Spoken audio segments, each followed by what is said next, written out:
ஒரு தடவை நாரதர் ஒரு தெரு வழியா போய்கிட்டு இருந்தார். வழியில ஒருத்தர் வேத சாஸ்திரம்லாம் படிச்சுக்கிட்டு உட்காந்துருந்தார்.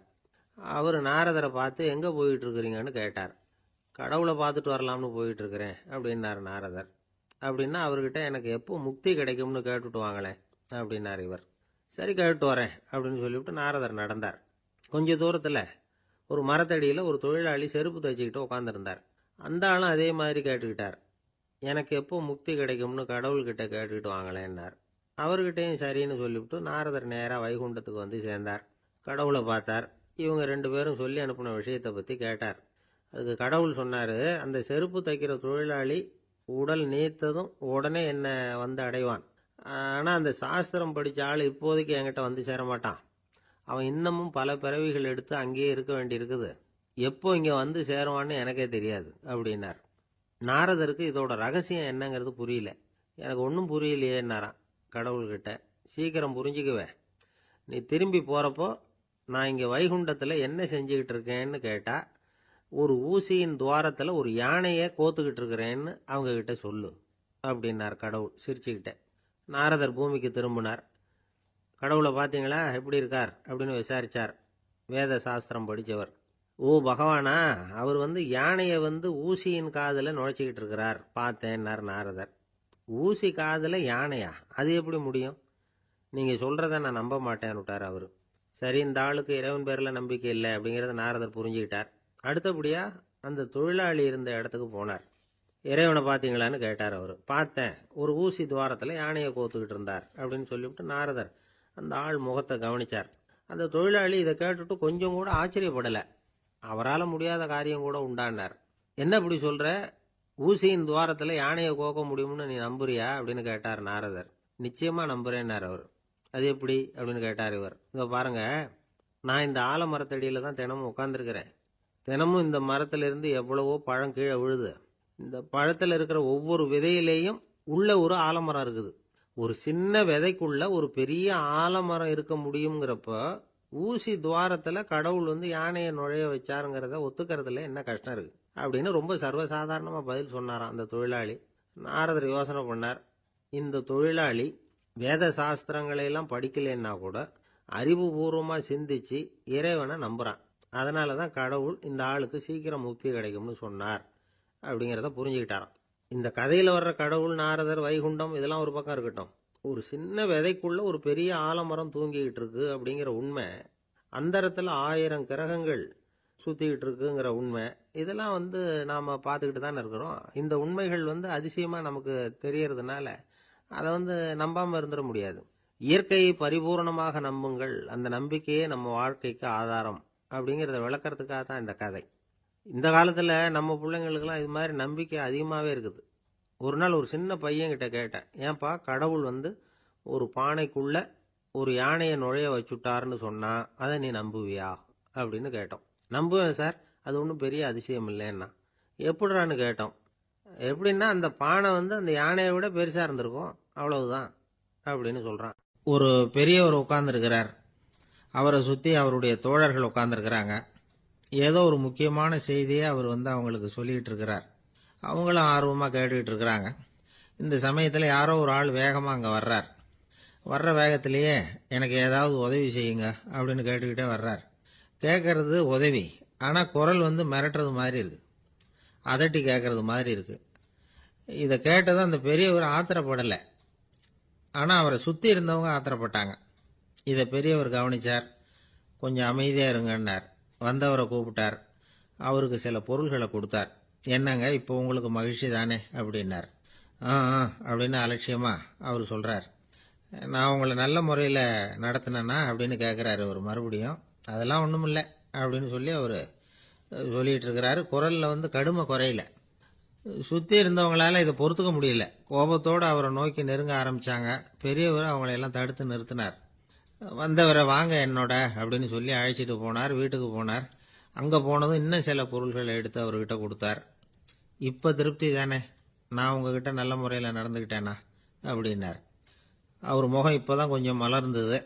ரொம்ப நன்றி, இறைவன் உங்கள் குடும்பத்துக்கு எல்லா நன்மைகளையும் செய்வான் அப்படின்னு சொன்னார். இதே வார்த்தைகளை என்னுடைய தோழர்கள்கிட்டே சொல்லிட்டீங்கன்னா அவங்க கோபம் தணிஞ்சிரும், வர முடியுமான்னார். கண்டிப்பாக வர்றேன் அப்படின்னாரு. மறுநாள் காலையில் அந்த இடத்துக்கு வந்தார். அதே மாதிரி சொல்லிவிட்டு அவர் போயிட்டார். தோழர்கள்லாம் ரொம்ப வியப்போடு பெரியவரை பார்த்தாங்க. அந்த பெரியவர் தான் நபிகள் நாயகம். அவர் சொன்னார், ஒருத்தன் ரொம்ப ஆசையாக ஒரு ஒட்டகத்தை வளர்த்துக்கிட்டு வந்தான். ஒரு நாள் அந்த ஒட்டகம் வந்து கயத்தை அறுத்துக்கிட்டு ஓடி போயிட்டுது. அக்கம் பக்கத்தில் இருக்கிறவங்கெல்லாம் அந்த ஒட்டகத்தை பிடிக்கிறதுக்கு முயற்சி பண்ணாங்க. அதை துரத்திக்கிட்டு ஓடினாங்க. ஒட்டகம் வந்து தாறுமாறாக ஓட ஆரம்பிச்சுது. இந்த சமயத்தில் ஒட்டகத்தை வளர்த்தவன் அங்கே ஓடி வந்தான். நீங்கள் அதை ஒன்றும் செய்ய வேணாம், விட்டுருங்க. அதோட சுபாவம் எனக்கு நல்லா தெரியும். அதை சுலபமாக என்னோட வழிக்கு கொண்டுட்டு வந்துட முடியும். நான் பார்த்துக்கிறேன், விட்டுருங்க அப்படின்னா. எல்லாரும் விலைக்கு போயிட்டாங்க. இவன் என்ன செஞ்சான் தெரியுமா? கொஞ்சம் புல்லை கையில் எடுத்துக்கிட்டு அந்த ஒட்டகத்தை நெருங்கினான். அவ்வளவுதான். அது ஓடி வந்து இவன் காலடியில் உட்காந்துக்கிட்டது. செல்லமாக அதை அப்படியே தடவி கொடுத்தான். முதுகில் ஏறி உட்காந்துக்கிட்டான். அது பாட்டுக்கு சாதுவாக நடந்து போகுது. இந்த கதையை நபிகள் நாயகம் தம்முடைய தோழர்களுக்கு சொல்றார். ஒட்டகத்தை மட்டும் இல்லை, சில மனிதர்களையும் கூட சில விதத்தில் அணுகிதான் அவர்களை வந்து சீர்திருத்த வேண்டியிருக்குது அப்படிங்கிறத அவங்களுக்கு உணர்த்தினார். இது ஒரு அழகான உளவியல் அணுகுமுறை.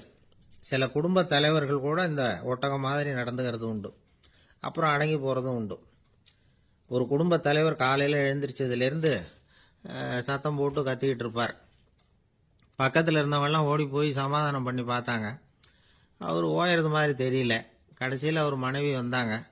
நீங்கள் எல்லாம் விலைக்கு போயிடுங்க, அவர் சுபாவம் எனக்கு தெரியும், நான் பார்த்துக்கிறேன் அப்படின்னாங்க. சரின்னு எல்லாரும் போயிட்டாங்க. சாயந்தரமாக வந்து பார்க்குறாங்க, அவர் சத்தம் இல்லாமல் ஒரு மூலையில் உட்காந்துருக்கிறார். ரொம்ப சாதுவா. ஆச்சரியமாக இருந்தது. என்னம்மா பண்ணீங்கன்னு கேட்டாங்க. அது ஒன்றும் இல்லைங்க, ஒரு வேளை சாப்பாட்டை நிறுத்தினேன், பட்னி போட்டேன், அவ்வளவுதான் அப்படின்னாங்க அந்த அம்மா. பக்தின்னு சொல்கிறோம் இல்லையா, அது வந்து 3 வகைப்படும் அப்படிங்கிறார் ஒரு பெரியவர். அது என்ன 3 வகைன்னா, தெய்வ பக்தி, அடியார்கள் பக்தி, குரு பக்தி. அடியார் பக்தியை விட தெய்வ பக்தியை விட குரு பக்தி தான் ரொம்பவும் சிறந்ததுங்கிறார் அவர். தெய்வத்துக்கிட்ட செஞ்ச பாவம் குருநாதர்கிட்ட தீர்ந்துருமா. குருநாதர்கிட்ட செஞ்ச பாவம் தெய்வத்துக்கிட்ட போனாலும் தீராதான். இப்படி பெரியவங்கெல்லாம் சொல்லி வச்சிருக்கிறாங்க. ஒரு காடு, அங்கே அயோத தௌமியர் அப்படின்னு ஒரு தபோதனர். அவர் பல மாணவர்களை ஒன்றா சேர்த்து ஒரு குருகுலம் நடத்திக்கிட்டு இருக்கிறார். பல தரப்பட்டவங்க, பல திறப்பட்டவங்க மாணவர்கள் அதில் சேர்ந்து படிச்சுக்கிட்டு இருக்கிறாங்க. பாஞ்சால ராஜகுமாரன் ஒருத்தனும் அந்த குருகுலத்தில் சேர்ந்து படிச்சுக்கிட்டு இருக்கிறான். அவன் பேர் ஆருணி. பெரிய இடத்து புள்ள, இருந்தாலும் படுப்பில் ரொம்ப கெட்டிக்காரனாக இருந்தான். அவன் தான் அங்கே முதல் மாணவன். ஒரு நாள் குருநாதர் அந்த அரசகுமாரனை கூப்பிட்டார். நம்ம குருகுலத்துக்கு சொந்தமான வயலில் தண்ணீர் பெருகி வெள்ளம் வந்து பயிரை வந்து அழிக்குதான். அதனால் நீ போய் மடையை அடைச்சிட்டு வந்துடும் அப்படின்னார். அந்த அரசகுமாரன் உடனே புறப்பட்டான். குருநாதர் சொல்லிட்டார்ல, உடனே புறப்பட்டான்.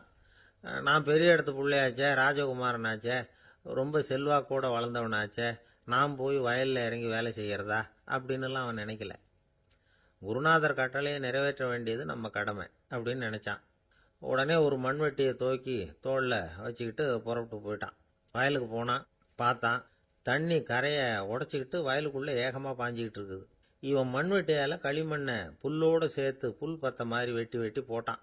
இருந்தாலும் மடையை அடைக்க முடியல. தண்ணி அதை மீறி வந்துக்கிட்டே இருக்குது. தண்ணி வந்து வேகமாக வயலுக்குள்ளே போய்கிட்டே இருக்குது. போடுற பத்தையெல்லாம் கரைஞ்சி கரைஞ்சி போயிட்டுருக்கு. இருந்தாலும் இவன் தன்னுடைய முயற்சியை கைவிடலை. வெட்டி வெட்டி போட்டுக்கிட்டே இருக்கிறான். காலையில் அங்கே போனவன் சாயந்தரம் வரைக்கும் இப்படி செஞ்சுக்கிட்டு இருக்கிறான். உடம்பும் மனசும் ரொம்பவும் சோர்ந்து போச்சு. இருந்தாலும் குருநாதர் இட்ட கட்டளையை நிறைவேற்றாமல் இருக்கிறோமேங்கிற ஒரு குறை அவனுக்கு இருக்குது. குரு கட்டளையை நிறைவேற்றாத நான் வந்து இன்னமும் இருக்கணுமா அப்படின்னு யோசனை பண்ண ஆரம்பிச்சிட்டான். என்ன செய்யலாம்னு பார்த்தான். நம்ம குருநாதர் இட்ட பணிக்காக இந்த உடம்பையே தியாகம் பண்ணலாம் அப்படின்னு முடிவு பண்ணான். தண்ணி பாயுதில் அதுக்கு குறுக்க விழுந்து அப்படியே மடையை அடைச்சிக்கிட்டு அப்படியே படுத்துட்டான். இது மற்றவங்களுக்கு தெரியாது. அன்னைக்கு ராத்திரி ஒரு விளக்கு முன்னாடி உட்காந்து குருநாதர் பிள்ளைங்களுக்கு பாடம் சொல்லி கொடுத்துக்கிட்டு இருக்கிறார். வரிசையில் இருக்கக்கூடிய ராஜகுமாரனை காணலை. நம்ம ஆருணி எங்கே போனா அப்படின்னு சொல்லி மற்ற மாணவர்களை விசாரித்தார். இப்போ அவங்க சொன்னாங்க, சுவாமி, அவன் காலையில் வயலுக்கு வந்து மடையை அடைக்கிறதுக்காக போனான், நீங்கள் தான் போக சொன்னீங்க, இன்னும் திரும்பி வரல அப்படின்னு அவர் பையன். குருநாதர் உடனே ஒரு தீவெட்டி எடுத்துக்கிட்டு மாணவர்களை அழைச்சிக்கிட்டு வயலுக்கு போனார். அங்கே போய் பார்த்தா ஆளை காணும். ஆருணி ஆருணின்னு சொல்லி சத்தம் போட்டு கூப்பிட்டு பார்க்குறார். நான் இங்கே இருக்கேன் குருநாதா அப்படின்னு காலுக்கு அடியிலேருந்து ஒரு சத்தம் வருது. குனிஞ்சு பார்த்தா அவன் மழையில் படுத்துருக்கிறான். என்னப்பா இதுன்னார். காலையிலேருந்து இந்த மழையை அடைச்சி பார்த்தேன் சுவாமி, முடியல, அதனால் இப்படி குறுக்க படுத்துட்டேன். என்னை தாண்டறதுக்கு பயந்து போய் தண்ணியே தேங்கி நின்றுட்டுது அப்படின்னா. அவனுடைய குரு பக்தியையும் அவனை தாண்டறதுக்கு அஞ்சு நிற்கிற தண்ணி தேக்கத்தையும் பார்த்துட்டு எல்லாரும் ரொம்ப ஆச்சரியப்பட்டு போயிட்டாங்களாம். ஆறுனே எழுந்திரிச்சு வா அப்படின்னு கூப்பிட்டாரான் குருநாதர். அவன் தண்ணீரை பொழந்துக்கிட்டு எழுந்திரிச்சு வந்தானான். அதனால அவனுக்கு உத்தாலகன் அப்படின்னு ஒரு பேர். உத்தாலகன்னா தண்ணீரை பிளந்தவன் அர்த்தம். அந்த உத்தாலகன் மாதிரி இந்த காலத்து மாணவர்களுக்கும் குரு பக்தி வேணும் அப்படின்னு சொன்னோம் ஒரு பள்ளிக்கூடத்தில். உடனே நிறைய மாணவர்கள் எழுந்திரிச்சு நின்னாங்க. சார், நீங்கள் எங்களை இன்னமும் சரியாக புரிஞ்சுக்கலன்னு நினைக்கிறோம். அன்னைக்காவது ஒருத்தன் அப்படி இருந்தான், இன்னைக்கு ஏகப்பட்ட உத்தாலகர்கள் இருக்கிறோம். எங்கள் வாத்தியார் கட்டளை இட்டா இப்போவே அது மாதிரி வயலுக்கு போய் மடையில் குறுக்கப்படுத்துக்கிறதுக்கு இந்த வகுப்பில் உள்ள அத்தனை பேரும் தயாராக இருக்கிறோம் அப்படின்னாங்க. அப்படியா அப்படின்னு சொல்லி கேட்டோம் ரொம்ப சந்தோஷமாக. ஒருத்தன் ரொம்ப அடக்கமாக எழுந்திரிச்சான். அப்புறம் சொன்னான், ஆமாம் சார், வகுப்பில் இவர் நடத்துகிற பாடத்தை கேட்டுக்கிட்டு இருக்கிறத விட பேசாமல் போய் மடையில் படுத்துடுறது ஒன்றும் கஷ்டமான காரியமாக இருக்காது. அதனால தான் எல்லாரும் அங்கே போகிறேன்னு சொல்கிறோம் அப்படிங்கிறான். ஒரு ராஜா இருந்தார். நாடு பூராவும் நிறைய மரங்களை நட்டு வளர்க்கணுங்கிறது அவரோட ஆசை. தானே அதுக்கு முன்மாதிரியாக இருக்கணும்னு நினைச்சார். அரண்மனையை சுற்றி மரங்களை நட்டு வளர்த்தார். இதை பார்த்துட்டு ஜனங்களும் அவங்கவுங்க வீட்டை சுற்றி மரக்கன்றுகளை நட்டு வளர்த்தாங்க. கொஞ்ச காலத்தில் ஊர் பூரா பசுமையாக மாறிச்சு. எல்லாருக்கும் சந்தோஷமாக இருந்தது. இது ஒரு பக்கம் இருக்கட்டும். இப்போ நான் சொல்ல போகிற கதை வேற. அதாவது அந்த ராஜா ஒரு நாள் தன்னுடைய அரண்மனையை சுற்றி இருக்கிற விதவிதமான மரங்களை எல்லாம் போய் பார்த்தார். எப்படி இருக்கிறீங்க அப்படின்னு ஒவ்வொரு மரத்துக்கிட்டையும் விசாரிச்சாராம். எந்த மரமும் சந்தோஷமாக இருக்கிறதா தெரியல. அதுக்கும் மனசில் ஒரு குறை. முதல்ல ஆலமரத்துக்கிட்ட போனார். அது சொல்லிச்சு, மண்ணா, நான் நல்லா பெருசாக வளர்ந்துருக்கிறேன், அடர்த்தியாக இருக்கிறேன், கிளையெல்லாம் 4 பக்கமும் நல்லா படர்ந்து தான் இருக்குது, இருந்தாலும் எந்த பிரயோஜனமும் இருக்கிறதா தெரியல எனக்கு. என்னுடைய பழம்லாம் ரொம்ப சின்னதாக இருக்குது, என் கண்ணுக்கு சரியாக புறப்பட மாட்டேங்குது. நான் இருக்கிற சைஸுக்கு என்னுடைய கிளையில் இருக்கிற பழம்லாம் எவ்வளவு பெருசாக இருக்கணும், அது இத்தினூண்டு இருக்கிறது எனக்கு பெரிய அவமானமாக இருக்குது. இப்படி இங்கே நின்றுக்கிட்டு இருக்கிறதே ரொம்ப கூச்சமாக இருக்குது. ஒரு நல்ல புயல் வந்ததுன்னா பேசாமல் சாஞ்சு விடலாமான்னு பார்க்குறேன் அப்படின்னு புலம்புது ஆலமரம். சரி இருக்கட்டும்னு நினச்சிக்கிட்டு ராஜா அடுத்தபடியாக ஒரு அத்தி மரத்துக்கிட்ட போனார். அதுவும் புலம்ப ஆரம்பிச்சுட்டுது. நான் கூட பெரிய மரம் தான், இல்லை இலையெல்லாம் அழகாக தான் இருக்குது, பழம் அழகாக இருக்குது, இருந்தாலும் உள்ள விஷயம் இல்லையே, அத்தி பழத்தை புட்டு பார்த்தா அத்தனையும் சொத்தை அப்படின்னு பழமொழியே உண்டாயிட்டுதே. இப்படி ஒரு கெட்ட பேரோட நான் இருக்கணுமா அப்படின்னு புலம்புது அது. சரி இது இருக்கட்டும் அப்படின்னு சொல்லி அடுத்தபடியாக வேப்ப மரத்துக்கிட்ட போனார். அது தன்னுடைய வேதனையை வெளியிட்டது. எனக்கு எவ்வளவோ மருத்துவ குணங்கள்லாம் இருக்கிறதா சொல்லிக்கிறாங்க, இருந்தாலும் என்ன பிரயோஜனம், என்னுடைய பழத்தை மனிதர்கள் யாரும் விரும்பி சாப்பிட்றது இல்லையே அப்படின்னுது. ராஜா அடுத்தாப்புல இருந்து ஒரு பனை மரத்துக்கிட்ட போனார். நான் நல்லா உயரமாக தான் வளர்ந்துருக்கிறேன், மற்ற மரங்கள்லாம் என்னை அண்ணாந்து தான் பார்க்கணும், இருந்தாலும் என்கிட்ட நிழலுக்காக யாரும் ஒதுங்கிறது இல்லையே அப்படின்னுது. என்ன இது எல்லா மரமும் இப்படி திருப்தி இல்லாமல் இருந்துகிட்டு இருக்குதே அப்படின்னு நினச்சிக்கிட்டே ராஜா அடுத்தபடியாக அங்கே இருந்த ஒரு பைன் மரத்துக்கிட்ட போனார். அழகாக உயரமாக பசுமையாக தான் இருந்தது, ஆனால் பழமோ பூவோ கிடையாது. அதை நினச்சி அது வருத்தப்பட்டுக்கிட்டு இருக்குது. ஓக் மரம் அது ஒன்று நின்றுட்டு இருந்தது. அது என்ன சொல்லிச்சுன்னா, இலையுதிர் காலத்தில் என் மேலே இருக்கிற எல்லா இலைகளும் உதிர்ந்து போடுது, முடி கொட்டின மனிதர்கள் மாதிரி மொட்டையாக நான் நிற்க வேண்டியிருக்குது, என்ன வாழ்க்கை இது அப்படின்னு சொல்லி அழுத்துக்கிட்டது. சரி புளிய மரம் என்ன சொல்லுது பார்ப்போம்னு அதுகிட்ட போனா, என்னுடைய நிழலில் யாருமே தங்க மாட்டாங்க, உடம்புக்கு சூடுன்னு ஒதுங்கி போயிடுவாங்க, அடிமரத்தை பார்த்தீங்கன்னா பட்டையெல்லாம் உறிஞ்சி பார்க்கறதுக்கே கேவலமாக இருப்பேன் அப்படின்னுது அது. முருங்கை மரம் என்ன சொல்லிச்சு தெரியுமா, என்னுடைய இலை காயெல்லாம் சாப்பிட்றவங்களுக்கு சத்து கொடுக்கறது வாசவம் தான், ஆனால் என் உடம்புல சத்தே கிடையாது, கொஞ்சம் வேகமாக காற்று அடிச்சதுன்னா முறிஞ்சி விழுந்துடுறேன், என்ன வாழ்க்கை இது அப்படின்னு சொல்லி அது வருத்தப்பட்டது. ராஜா யோசனை பண்ணார், என்ன இது மரங்கள் பூமியின் வரங்கள்னு சொல்கிறோம், மழை பெய்யறதுக்கு அதுதான் காரணம், பூமி செழிப்பாக இருக்கிறதுக்கும் அதுதான் காரணம், வீடு கட்டுறதுக்கு மரம், நாற்காலி செய்ய உபயோகப்படுத்துறதுக்கும் அதுதான் உபயோகப்படுது, மனுஷனுக்கு வேண்டிய ஆகாரங்களையும் கொடுக்குது, இப்படிலாம் இருந்தும் எல்லா மரமும் நிம்மதி இல்லாமல் இருந்துக்கிட்டு இருக்குதே அப்படின்னு நினைச்சார். அப்போ அங்கே இருந்த ஒரு மகிழ மரம் அவர் கண்ணில் பட்டுது. அந்த மரம் மட்டும் கொஞ்சம் நிம்மதியாக மகிழ்ச்சியாக இருக்கிறது மாதிரி தெரிஞ்சுது. உடனே ராஜா அதுகிட்ட போனார். உனக்கு மனசுல எதுவும் குறை இல்லையான்னு கேட்டார். இல்லை, நான் சந்தோஷமா தான் இருக்கேன்னு அந்த மகிழ மரம். அப்படியான்னு ஆச்சரியமா கேட்டார் ராஜா. ஆமா மன்னா, இந்த இடத்துல நீங்க ஒரு முருங்கை மரத்தையோ வேப்ப மரத்தையோ கூட நட்டிருக்கலாம். ஆனா இந்த இடத்துல நடுறதுக்கு என்ன தேர்ந்தெடுத்திருக்கிறீங்க, அதுவே எனக்கு பெருமை, அதுவே எனக்கு திருப்தி அப்படின்னு தான் மகிழ மரம். மகிழ மரம் சாதாரணமாக தான் இருக்கும். இளம் மஞ்சள் நிறத்தில் பூக்கள், அது காய்ந்தும் மனம் வீசும். மகிழ மரம் மாதிரி மன திருப்தியோடு வாழறதுக்கு நாம் கற்றுக்கணுமா. நாம் இந்த உலகத்தில் ஒரு நாயாவோ நரியாவோ கூட பிறந்திருக்கலாம். மனுஷனாக பிறந்திருக்கிறோம், அதுவே பெருமை தானே. இந்த நிறைவு தான் மகிழ்ச்சியின் ரகசியம். ஒரு பையன் அப்பா கிட்ட போய், அப்பா, நீங்கள் இந்த உலகத்தில் ஒரு மனுஷனாக பிறந்தது என்னோட அதிர்ஷ்டம் நானா. ஏண்டா அப்படி சொல்கிறேன்னு இருக்கார் அப்பா. நீங்கள் ஒரு கரடியாக பிறந்திருந்தா இந்நேரம் நானும் ஒரு கரடி குட்டியாக தானே இருந்திருப்பேன் அப்படின்னு நானா பையன். இந்த உலகத்தில் நாம் நல்லபடியாக இருக்கணும்னா அதுக்கு முக்கியமாக தேவைப்படுறது ரெண்டு. ஒன்று செல்வம், இன்னொன்று அறிவு. சரி, இது ரெண்டுல சிறந்தது எது அப்படின்னு ஒரு கேள்வி கேட்டால் என்ன பதில் சொல்கிறது? இதே கேள்வியை ஹஸ்ரத் அலி அவர்கள்கிட்ட கேட்டாங்களாம். அவர் ஒரு பெரிய அறிஞர். கேள்வி கேட்டவங்களும் சாதாரண ஆட்கள் இல்லை, இவங்களும் அறிஞர்கள். ஒரு நாள் ஹசரத் அலி அவர்கள்கிட்ட 10 அறிஞர்கள் வந்தாங்களாம். ஐயா, நாங்கள் 10 பேரும் உங்ககிட்ட ஒரே கேள்வியை தான் கேட்க வந்திருக்கிறோம். ஆனால் எங்கள் 10 பேருக்கும் நீங்கள் தனித்தனியாக பதில் சொல்ல முடியுமா அப்படின்னு கேட்டிருக்காங்க. அதாவது அவங்க ஒரே கேள்விக்கு இவர்கிட்ட இருந்து 10 விதமான பதில் எதிர்பார்க்குறாங்க. சரி கேளுங்க, என்ன கேள்வி அப்படின்னார் அவர். அப்போ தான் அவங்க கேட்டாங்களாம், செல்வம் அறிவு இது ரெண்டுல சிறந்தது எது? இதுதான் கேள்வி. ஹசரத் அலி என்ன பண்ணார் தெரியுமா? அவங்கள ஒவ்வொருத்தராக கூப்பிட்டார். ஒவ்வொரு விதமான பதிலை சொல்லி அனுப்புனார். முதல்ல ஒருத்தரை கூப்பிட்டார், சொன்னார், அறிவுங்கிறது தீர்க்கதரிசிகள், ஞானிகள், மகான்கள் இவங்களோட பரம்பரை சொத்து. ஆனால் செல்வம்ங்கிறது கொடுங்கோலரின் ஆயுதம். அதனால் அறிவு தான் சிறந்தது அப்படின்னார். ரெண்டாவது ஆளை கூப்பிட்டார். உங்ககிட்ட செல்வம் இருந்தால் நீங்கள் தான் அதை காப்பாற்றணும். ஆனால் அறிவு உங்களை எப்பவும் காப்பாற்றும். ஆகவே அறிவு தான் சிறந்தது அப்படின்னார். மூணாவது ஆளை கூப்பிட்டார். செல்வந்தனுக்கு எப்போதும் விரோதிகள் அதிகம், ஆனால் அறிஞனுக்கு நண்பர்கள் அதிகம். அதனால் அறிவு தான் சிறந்ததுன்னார். அடுத்தவரை கூப்பிட்டார்.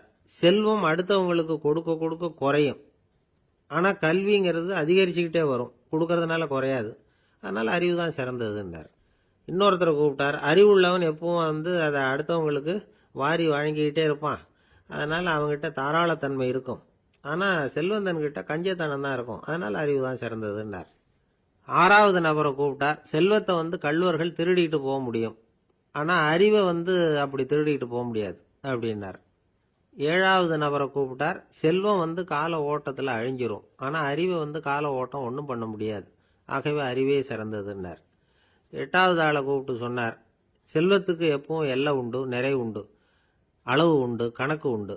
ஆனால் அறிவுக்கு அப்படிப்பட்ட எல்லை எதுவும் கிடையாது. அதனால் அதுதான் சிறந்ததுன்னார். அடுத்தவனை கூப்பிட்டார். செல்வம் உள்ளத்தில் உள்ள ஒளியை போக்கிவிடும், இருட்டை உண்டாக்கிவிடும், விரிந்த மனப்பான்மையை குறுகலாக்கிவிடும். ஆனால் அறிவு அப்படி இல்லை, இருண்ட உள்ளத்தில் ஒளியை பாய்ச்சி அதை விசாலப்படுத்துது. அதுதான் சிறந்ததுன்னார். கடைசியாக 10வது நபரை கூப்பிட்டார். செல்வம் மனசில் செருக்கை உண்டாக்குது, ஆணவத்தை ஏற்படுத்துது. அதனால் நானே கடவுள்னு நினைக்கிற அளவுக்கு மனுஷனை தாழ்த்தி விடுது. ஆனால் அறிவு பணிவையும் பண்பாட்டையும் வளர்க்குது. அதனால் அறிவு தான் சிறந்ததுன்னார். ஆக இப்படி 10 பேருக்கும் 10 விதமாக பதில் சொன்னது மூலமாக ஹஸ்ரத் அலி அவர்கள் அறிவு தான் செல்வத்தை விட சிறந்தது அப்படிங்கிறதுக்கு 10 காரணங்களை சுட்டி காட்டியிருக்கார். அந்த அறிஞர் 10 பேர் கேட்ட ஒரே கேள்விக்கு 10 பதில் சொன்னார். நமக்கு வேண்டிய ஒருத்தர் 10 பேர் கேட்ட கேள்விக்கு ஒரே பதில் சொல்லி சமாளித்தார். கேள்வி என்ன தெரியுமா? என்கிட்ட வாங்கின கடனை எப்பயா திருப்பி கொடுக்க போற? இதுதான் அந்த 10 பேரும் கேட்ட ஒரே கேள்வி. இந்த மாதம் 26ஆம் தேதி தந்துடுறேன் அப்படிங்கிற ஒரே பதில் சொல்லி அவ்வளவு பேரையும் இவர் அனுப்பி வச்சுட்டாராம். எல்லாரும் போனதுக்கு அப்புறம் இவரை தனியாக கூப்பிட்டு கேட்டிருக்கிறாங்க. அது என்ன சார் கணக்கு, 26ஆம் தேதி அன்னைக்கு என்ன அதிசயம் நடக்க போகுது அப்படின்னு கேட்டிருக்காங்க. அதிசயம் அன்னைக்கு இல்லை, அதுக்கு முத நாளே நடக்க போகுதுன்னாராம். விவரமாக சொல்லுங்கன்னு இருக்காங்க. வேற ஒன்றும் இல்லைங்க, 26ஆம் தேதி தானே எல்லாரையும் வர சொல்லியிருக்கிறேன், அதுக்கு முத நாளே நான் புறப்பட்டு தலைமறைவாயிட போகிறேன் அப்படின்னாராம். ரொம்ப பெருமையாக. ஒரு இலக்கிய கூட்டம் ஏற்பாடு பண்ணியிருக்கிறோம், நீங்கள் அவசியம் அதில் பேசணும் அப்படின்னு கேட்டுக்கிட்டார் ஒருத்தர். வேணாங்க, 4 பேருக்கு முன்னாடி வந்து நிற்கிறதுனா எனக்கு ரொம்ப கூச்சமாக இருக்கும் அப்படின்னாரு இவர். ஏன் சார் இன்னமும் குழந்த மாதிரி கூச்சப்படுறீங்களே அப்படின்னார் அவர். அவரை ஒரு மாதிரியாக சமாளித்து அனுப்பி வச்சுட்டு அதுக்கப்புறம் அதை பற்றி இவர் யோசித்து பார்த்துருக்கார். சில நிபுணர்கள் எழுதியிருக்கிறத படித்தும் பார்த்துருக்கிறார். மனோதத்துவ நிபுணர்கள் என்ன சொல்கிறாங்க தெரியுமா? 10லேருந்து 20% குழந்தைகள் பிறக்கிறப்பவே கூச்ச சுபாவம் கொண்டதாக தான் இருக்குதான். ஒரு தாத்தா தன்னோட பேர பிள்ளைய ஆசையாக கூப்பிடுறார் விளையாட்டு காட்ட, அதை அழுதுகிட்டு ஓடி போகுது. ஒரு அம்மா தன்னோட பிள்ளைய பள்ளிக்கூடத்தில் சேர்க்கறதுக்காக கூப்பிட்டுக்கிட்டு போகிறாங்க. அந்த புள்ள அம்மாவோட முந்தானையில் ஒளிஞ்சிக்கிட்டு வெளில வரமாட்டேங்குது. இவங்களெல்லாம் எப்படி சமாளிக்கிறது? குழந்தைகளோட கூச்ச சுபாவத்தை போக்குறது எப்படி? இதுக்கு நிபுணர்கள் சில யோசனைகளை சொல்லியிருக்கிறாங்க. மற்றவங்களுக்கு முன்னாடி என் பையனுக்கு கூச்சம் ரொம்ப அதிகம் சார், மற்றவங்க பார்த்தா ரொம்ப வெக்கப்படுறான், இப்படி சொல்கிற அப்பாக்கள் உண்டு. என் பையன் புது மனுஷால பார்த்தா அட்டையாக ஒட்டிக்குவான் சார் அப்படின்னு சொல்கிற அப்பாக்களும் உண்டு. இப்படிலாம் குழந்தைகளுக்கு முத்திரை குத்துறது ரொம்ப தப்பான். புதுசாக யாராவது வீட்டுக்கு வந்தால் குழந்தை தானாக தன்னோட கூச்சத்தையும் பயத்தையும் போக்கிக்கிட்டு சகஜமாக மாறி வர்றதுக்கு வாய்ப்பு கொடுக்கணுமா. ஒரு கூட்டத்துக்கோ அல்லது சொந்தக்காரங்க கல்யாணத்துக்கோ குழந்தைய அழைச்சிட்டு போகிறீங்க, அங்கே போய் கட்டாயப்படுத்தி குழந்தைய மற்றவங்க கிட்ட பேச சொல்லக்கூடாது. சில சமயம் குழந்தை தானாக தன்னுடைய கூச்ச சுபாவத்தை விட்டு பேசுறதுக்கு முன் வந்தால் அதை பாராட்டணும். குழந்தை கலகலப்பு இல்லாமல் மௌனமாக இருந்ததுன்னா அதையும் கண்டுக்கக்கூடாது. குழந்தை பேச ஆரம்பித்தா அதை ஆர்வத்தோடு கவனிக்க தெரியணும். கலந்து உரையாடுற பழக்கத்தை வீட்லேயே ஆரம்பிக்கலாம். கேட்டதுக்கு பதில் சொல் அப்படின்னு நீங்கள் அதிகாரம் பண்ணிகிட்டு இருக்கக்கூடாது. அது குழந்தைக்கு பேசுகிற சந்தர்ப்பத்தை குறைச்சிருமா. இப்போ நாம் அதிகாரம் பண்ணால் கேலி செய்கிற பழக்கம் குழந்தைகளை ரொம்ப பாதிச்சிருமா. பெரியவங்களானதுக்கு அப்புறமும் சில பேர் கூச்சத்தோடவும் பயத்தோடவும் இருக்கிறதுக்கு இதுதான் காரணம். சின்ன வயசில் அவங்கெல்லாம் ஏதாவது கேலிக்கு ஆளாகி இருப்பாங்க.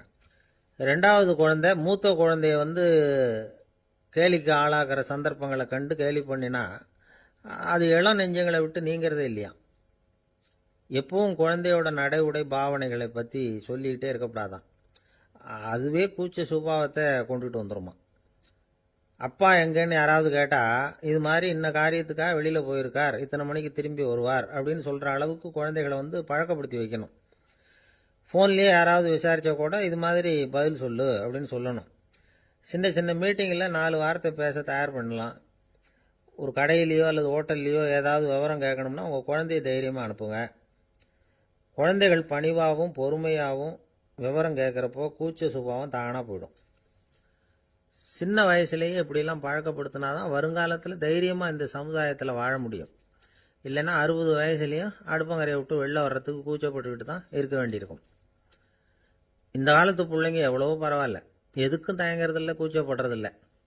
ஒரு அம்மா அடுப்பங்கரையிலேருந்து சத்தம் போட்டாங்க, டேய் ராமு, தயவு பண்ணி அந்த டிவியை நிறுத்துறா, அந்த பெண்ணோட குரல் மகா மோசம், அடுப்பங்கரையில் இருக்கிற என்னாலேயே அதை சகிச்சிக்க முடியல அப்படின்னாங்களாம்.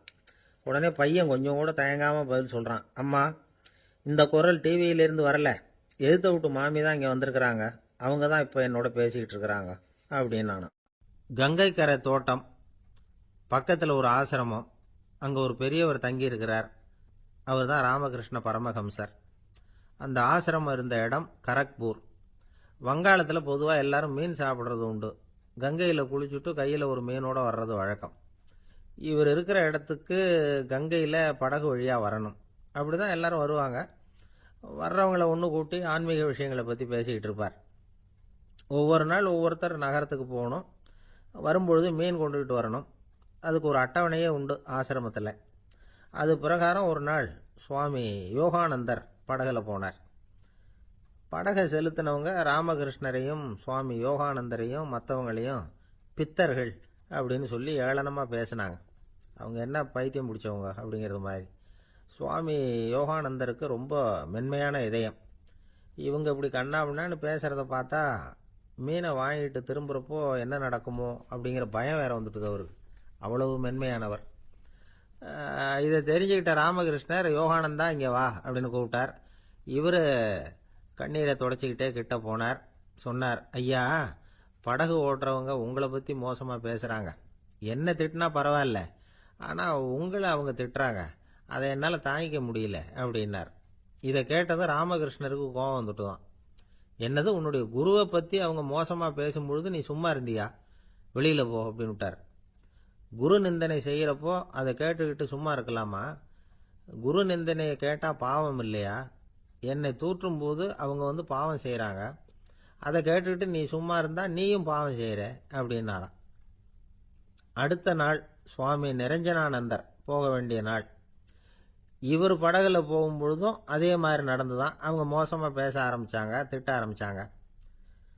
அப்படி கேலி பண்ண ஒருத்தனை இவர் என்ன பண்ணார், பலார்னு கன்னத்தில் அரைஞ்சுட்டார். இன்னொருத்தனை கங்கையில தூக்கி எறியறதுக்கும் தயாராயிட்டார்.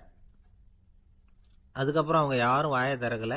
மீன் வாங்கிட்டு வர்றப்பவும் படகுல ஒரே அமைதி. அவ்வளவு பயம் அவங்களுக்கு. ராமகிருஷ்ணர் கூப்பிட்டு விசாரிச்சார் என்ன நடந்ததுன்னு. இவர் சொன்னார், அவர் யோகானந்தா போகும்பொழுது என்ன நடந்ததோ அப்படியே தான் இப்பவும் நடந்தது. குரு நிந்தனை செய்யறத கேட்டுக்கிட்டு நான் சும்மா இருப்பேனா? ஒருத்தனை அப்படியே அரைஞ்சுட்டேன், இன்னொருத்தனை ஆற்றுல தூக்கி போட்டுருவேன்னு பயமுறுத்தினேன், அவ்வளவுதான் அப்படின்னாராம். இப்பவும் ராமகிருஷ்ணருக்கு கோபம் வந்துட்டு தான். என்ன இது, அணியறது காஷாயம், இருக்கிறது ஆசிரமம், உனக்கு இவ்வளவு கோபம் வந்ததுன்னா அப்புறம் என்னத்துக்கு ஆசிரமத்தில் இருக்கணும்? பிரம்மச்சாரி எப்பவும் அமைதியாக இருக்கணும் அப்படின்னு அறிவுரை சொன்னாராம் ராமகிருஷ்ணர். அப்போ இவர் கேட்டாராம், ஏங்க அவருக்கு ஒரு விதமான அறிவுரை சொன்னீங்க, எனக்கு வேற விதமாக அறிவுரை சொல்றீங்க, இதில் எது உண்மை அப்படின்னு கேட்டிருக்கார். இதுக்கு ராமகிருஷ்ணர் சொன்ன பதில் என்னன்னா, அட அசடே, சக்கரத்தில் காற்று அதிகமாக இருந்தால் குறைக்கணும், குறைச்சலாக இருந்தால் கூட்டணும். அவன் சாது, அவனுக்கு அதிக உணர்ச்சி தேவை, உனக்கு படபடப்பு அதிகம், உனக்கு பொறுமை தேவை அப்படின்னாராம். இதில் உள்ள கருத்து என்னன்னா, கல்விங்கிறது எப்படின்னா அதை சூழ்நிலைக்கு தகுந்த மாதிரி கற்பிக்கணும். எல்லாருக்கும் ஒரே மாதிரி கற்பிக்கக்கூடாது. கேட்குறவர் தகுதி, புரிஞ்சுக்கிற திறமை, இதை பொறுத்து கல்வி அமையணும். ஆரம்ப காலத்தில் ஒரு குரு, அப்போ ஒரு சீடன் இருந்தான். அது வேடிக்கையான குரு, வேடிக்கையான சீடன். ஒரு ஆசிரமம். ஒரு நாள் ஒருத்தன் அவசரமாக அந்த குருவை தேடி வந்திருக்கிறான். என்ன விஷயம்னு விசாரிச்சார் குரு. உங்கள் சீடர் என்னை அடிச்சுட்டார் அப்படின்னு புகார் பண்ணானா அந்த ஆள். குரு சீடனை கூப்பிட்டார். அடிச்சியா இந்த ஆளை அப்படின்னு கேட்டாராம். ஆமான் இருக்கான் சீடன். ஏன் அடிச்சே அப்படின்னு கேட்டாராம். இந்த ஆள் உங்களை பற்றி மட்டமாக பேசிவிட்டான், என்னால் அதை தாங்கிக்க முடியல, அதனால தான் அடிச்சுட்டேன் இருக்கான். அப்படி என்ன பேசினா அப்படின்னு கேட்டாராம். உன்னுடைய குருநாதர் இப்பெல்லாம் அர்த்தமில்லாமல் பேச ஆரம்பிச்சுட்டார் அப்படின்னு சொல்லிவிட்டான், அதனால தான் அடிச்சுட்டேன் அப்படின்னானா. அதுக்காக அடிச்சே அப்படின்னாராம். நான் அதுக்காக அடிக்கல குருவே, இப்பெல்லாம் நீங்கள் அர்த்தம் இல்லாமல் பேசுறதாக அவன் சொல்கிறான், அப்படின்னா இதுவரைக்கும் நீங்கள் அர்த்தத்தோடு பேசினதாகத்தானே அர்த்தம், அது தப்பு தானே, அதனால தான் அடித்தேன் அப்படின்னானா. துருக்மேனியாவில் அஷ்காபாத் அப்படின்னு ஒரு நகரத்தில் ஒரு புவியியல் விஞ்ஞானி இருந்தார். அவர் ஒரு நாய்க்குட்டி வளர்த்தார். ஒரு நாள் முன்னிரவு நேரம் ஒரு மேஜைக்கு முன்னாடி உட்காந்து அந்த விஞ்ஞானி ஏதோ கணக்கு போட்டுக்கிட்டு இருக்கிறார். அவருக்கு ஒரு சின்ன பெண் குழந்தை, அது தொட்டிலில் தூங்கிட்டு இருக்குது. அந்த நாய்க்குட்டியும் ஒரு மூலையில் படுத்து அது பாட்டுக்கு தூங்கிட்டு இருந்தது. ஒரே அமைதி.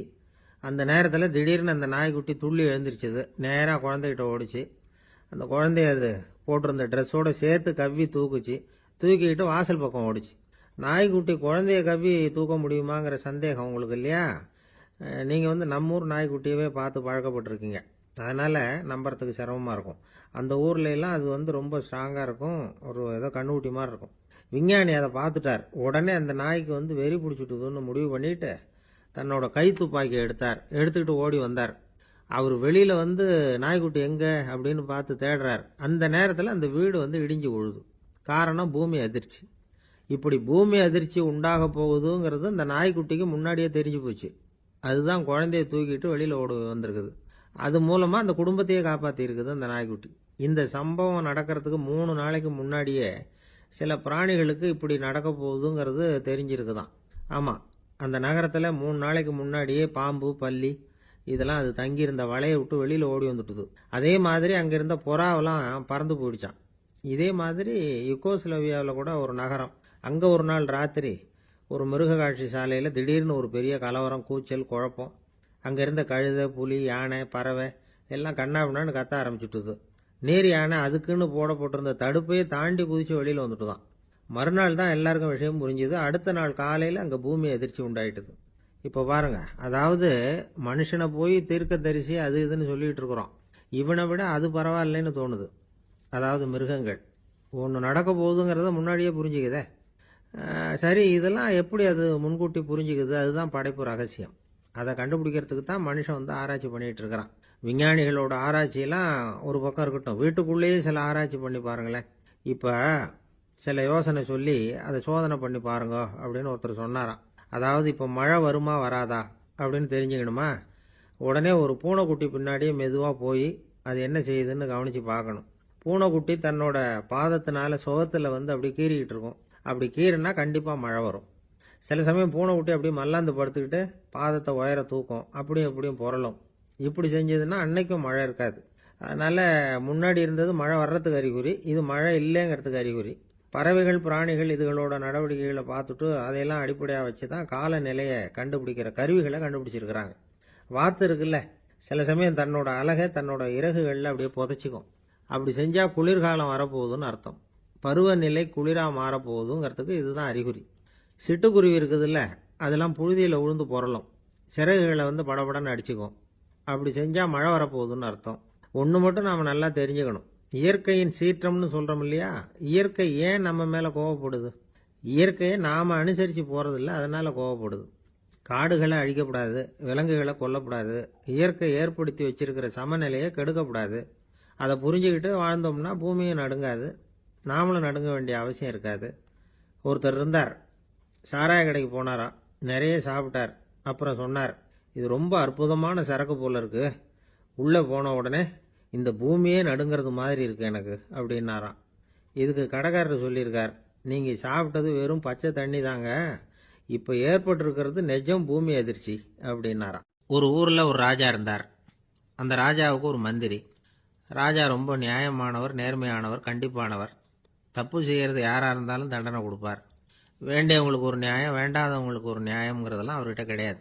ஒரு சமயம் அரசவையில் அந்த அமைச்சரே விதிமுறைகளுக்கு புறம்பா ஏதோ நடந்துகிட்டு இருக்கார். மன்னருக்கு கோவம் வந்துட்டுது. உடனே அந்த அமைச்சரை கிட்டத்தில் கூப்பிட்டு அவர் கன்னத்தில் ஓங்கி ஒரு அறை கொடுத்துட்டாராம். உடனே அந்த அமைச்சர் என்ன பண்ணார் தெரியுமா, நேராக போனார், அங்கே நின்றுக்கிட்டு இருந்த இன்னொருத்தர் கன்னத்தில் ஓங்கி அரைஞ்சார்.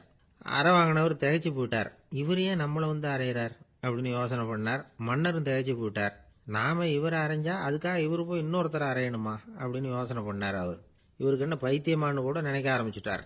ஆனால் என்ன ஆச்சுன்னா, அப்புறம் அமைச்சர் அவர் கவனிச்சுக்கிட்டு இருந்தாரா, அவர் இன்னொருத்தர் அரைஞ்சார் இல்லையா, அந்த அறை வாங்கின ஆசாமியை பார்த்து கத்திக்கிட்டு இருந்தார். யார்? அமைச்சர். ஏன்பா என்கிட்ட அறையை வாங்கிக்கிட்டு இப்படி விவரம் இல்லாமல் நின்றுட்டு இருக்கிறிய, நான் உனக்கு கொடுத்ததை நீ வேற யாருக்கிட்டையாவது கொடுத்துரு அப்படின்னார்.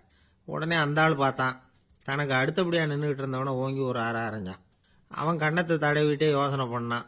இது ஏதோ புரிஞ்சுக்கிட்ட மாதிரி அடுத்தாப்புல நின்றுக்கிட்டு இருந்தவனை அரைஞ்சான். இப்படி இந்த அறை மாறி மாறி போய்கிட்டே இருக்குது. ஊரு பூரா பிரயாணம் பண்ண ஆரம்பிச்சுட்டுது. அன்னைக்கு ராத்திரி அந்த ராஜா படுக்கிறதுக்காக போனார். அந்த நேரம் பார்த்து அவர் கன்னத்தில் பலார்னு ஒரு அறை விழுந்தது. நம்மளே அரையிறது யாரு அப்படின்னு அதிர்ச்சியோட மன்னர் திரும்பி பார்க்கறாரு. அரைஞ்சது அவரோட மனைவி. என்னாச்சு உனக்குன்னு கத்துனார் ராஜா. உங்களுக்கு தெரியாதா, ஊர் பூரா ஒருத்தர் மாற்றி ஒருத்தர் மூலமா இந்த அறை பிரயாணம் பண்ணிட்டு வருது அப்படின்னாங்க அந்த அம்மா. அப்படின்னா ஆரம்பிச்ச இடத்துக்கே வந்துட்டுதா அப்படின்னாராம் மன்னர். என்ன சொல்றீங்கன்னு கேட்டிருக்காங்க. இவர் விவரத்தை சொன்னாராம். அப்படின்னா நீங்க ஆரம்பிச்சு வச்ச இந்த விளையாட்டை நான் முடிச்சு வச்சுட்டேன் அப்படின்னாங்களாம் அந்த அம்மா. மறுநாள் காலை மறுபடியும் அரசவை கூடிச்சு. அந்த அமைச்சர் மன்னரை பார்த்து கேட்டார், என்ன மகாராஜா, என்கிட்ட கொடுத்ததை திருப்பி வாங்கிட்டீங்களா அப்படின்னாராம். இப்படி நடக்கும்னு நான் எதிர்பார்க்கவே இல்லைன்னார் மன்னர். ஆனால் நான் எதிர்பார்த்தேன். அது எங்கே போயிட போகுது, ஊர் பூரா சுற்றி கடைசியில் உங்ககிட்ட தான் சேரும் அப்படிங்கிறது எனக்கு தெரியும் அப்படின்னார் அமைச்சர். இந்த கதை வேடிக்கையாக இருந்தால் கூட இதில் உள்ள கருத்து முக்கியமானது. இந்த உலகத்தில் பல கருத்துக்கள் இப்படி தான் மாறி மாறி சுற்றி வந்துக்கிட்டே இருக்குது. நம்மளும் ஒருத்தன் தன்னுடைய நண்பன் ஒருத்தனை கடத்தெருவில் பார்த்தான். உடனே ஓடி போய் பலார்னு ஒரு அறை கொடுத்தானான். அவன் கண்ணத்தை தடவிட்டு ஏன்டா என்ன அரைஞ்சேன்னு கேட்டிருக்கான். நீ ஏன்டா என்ன முட்டாள்னு என் மனைவிட்ட போய் சொன்னேன் அப்படின்ட்டுருக்கான் அவன். உன்னை ஒரு முட்டாள்னு சொன்னதுக்காகவா நீ என்ன அரைஞ்ச அப்படின்னு கேட்டிருக்கான் இவன். டேய், நான் அதுக்காக அறையலப்பா, அது ஒரு பெரிய ரகசியம். நான் முட்டாளுங்கிறது அந்த ரகசியத்தை நீ ஏன் எங்கள் வீட்டில் போய் சொன்னேன், அதுக்காக தான் அரைஞ்சேன் அப்படின்னு நான் அவன்.